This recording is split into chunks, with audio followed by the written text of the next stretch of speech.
एक बार की बात है, एक बहुत बड़ा नेता एक साधु के छोटे से आश्रम में गया, क्योंकि उसने बहुत सुना था उस साधु के बारे में और उसके मन में आया कि मैं एक बार जाकर के देखता हूं कि लोग इतनी तारीफ क्यों करते हैं उसकी।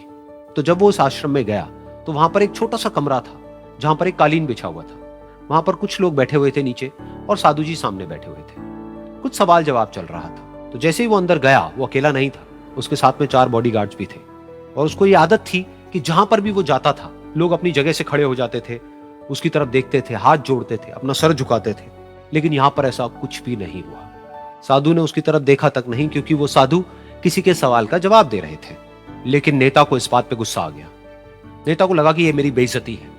तो उस नेता ने साधु की बात को बीच में ही काटते हुए थोड़ा गुस्से से कहा, मैं आपसे कुछ कहना चाहता हूं। साधु ने उसकी तरफ देखा और बोले, आप थोड़ी देर रुकिए, पहले मैं इनके सवाल का जवाब दे लूं, उसके बाद में मैं आपसे बात करूंगा। तब तक अगर आप चाहें तो आप बैठ सकते हैं। बस साधु का इतना कहने की देर थी। नेता का चेहरा गुस्से से लाल हो गया और फिर उसने अपना सारा गुस्सा उस साधु के ऊपर निकाल दिया। अभी तक वो नेता बहुत ही तमीज से बात कर रहा था, यानी कि आप कह करके बात कर रहा था। अब वो तू तड़ाक पे उतर आया। नेता ने उस साधु को कहा, तुझे पता भी है मैं कौन हूं और तू किससे बात कर रहा है? साधु ने उसकी तरफ देखा और कहा, मुझे इससे कोई फर्क नहीं पड़ता कि आप कौन हैं, लेकिन आप जो कोई भी हैं, अगर आप चाहते हैं कि मैं आपके सवाल का जवाब दूं या आपसे बात करूं तो आपको कुछ देर रुकना होगा। और साधु के ये कहते ही नेता गुस्से से पागल हो गया और वहीं सबके सामने चीखने चिल्लाने लग गया, अब मैं तुझे तेरी असली औकात दिखाऊंगा। तूने मुझसे पंगा लेकर के ठीक नहीं किया है। तुझे पता भी है मैं तेरे बारे में क्या सोचता हूं।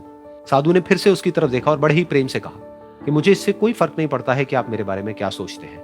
आप जो चाहे वो मेरे बारे में सोच सकते हैं। फिर उस नेता ने बोला कि तू चाहे सुनना चाहता है या नहीं, लेकिन मैं तुझे बताऊंगा यही सबके सामने कि मैं तेरे बारे में क्या सोचता हूं। तू एक बहुत ही घटिया इंसान है।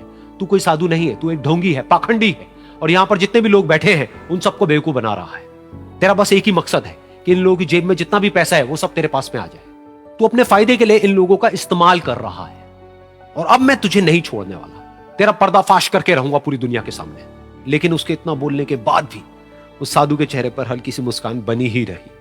ये देखकर वो और तिल मिला गया और उसने कहा, अब बहुत हुआ, अब मैं यहां 1 मिनट भी नहीं रुकने वाला। लेकिन अभी भी तेरे पास में मौका है। अगर मुझसे माफी मांगनी है या मुझसे कुछ कहना है तो कह सकता है। इतना सब होने के बाद भी साधु बिल्कुल शांत था और उनके चेहरे पर एक मुस्कान थी। उन्होंने अपनी आंखें बंद कर ली। फिर साधु ने अपनी आंखें खोली, हाथ जोड़े और कहा कि मुझे आपसे कोई गिला शिकवा नहीं है। मेरे मन में आपके लिए कोई भी गलत ख्याल नहीं है। जो भी आपने मेरे बारे में कहा वो आपकी अपनी सोच थी। तो मुझे आप में कोई भी बुराई नजर नहीं आती है। मुझे आप एक बहुत ही भले इंसान लगते हैं। और साधु के इतना कहते ही नेताजी का दिमाग 7वें आसमान पर पहुंच गया। उनके चेहरे पर एक अजीब सी खुशी थी, क्योंकि उस साधु ने वो ही कहा जो बाकी सब लोग उस नेता को कहते हैं। और वो खुशी खुशी उस आश्रम से अपने घर की तरफ चला गया और जा करके अपने पिताजी के साथ में बैठ गया। उसके पिताजी की आंखें बंद थी और वो ध्यान में थे। पूरी जिंदगी उन्होंने सिर्फ लोगों की सेवा करी और बदले में कुछ भी एक्सपेक्ट नहीं किया। तो थोड़ी देर बाद जब उन्होंने अपनी आंखें खोली और देखा अपने बेटे को अपने साथ बैठे हुए, तो उनके बेटे के चेहरे पर आज एक अजीब सी खुशी थी जो आज से पहले उन्होंने कभी नहीं देखी थी। फिर उसने एक एक करके सब कुछ बताया कि आज क्या हुआ, किस तरह से वो आश्रम गया, वहां पर क्या हुआ, उसने क्या कहा, उन्होंने क्या कहा। तो जब इसके पिताजी ने पूरी बात सुनी तो थोड़ा सा मुस्कुराए और अपने बेटे को देख करके बोले कि उन्होंने तुम्हारी तारीफ नहीं करी है, क्योंकि उन्होंने वो नहीं कहा कि जो तुम हो, उन्होंने वो कहा कि जो वो खुद है। और तुमने जो भी कुछ उनको कहा वो नहीं कहा कि जो वो है, बल्कि तुमने वो कहा जो तुम खुद हो। यही बात वेदों में भी कही गई है, यथा दृष्टि तथा सृष्टि। ये दुनिया तुम्हें वैसी नहीं दिखती है जैसी कि ये दुनिया है। ये दुनिया तुम्हें वैसी दिखती है जैसे तुम खुद हो। जिसकी नजर जैसी है उसके लिए ये दुनिया वैसी ही है। तो अगर तुम अपनी दुनिया को बदलना चाहते हो तो उसका सिर्फ एक तरीका है, अपनी नजर को बदलो।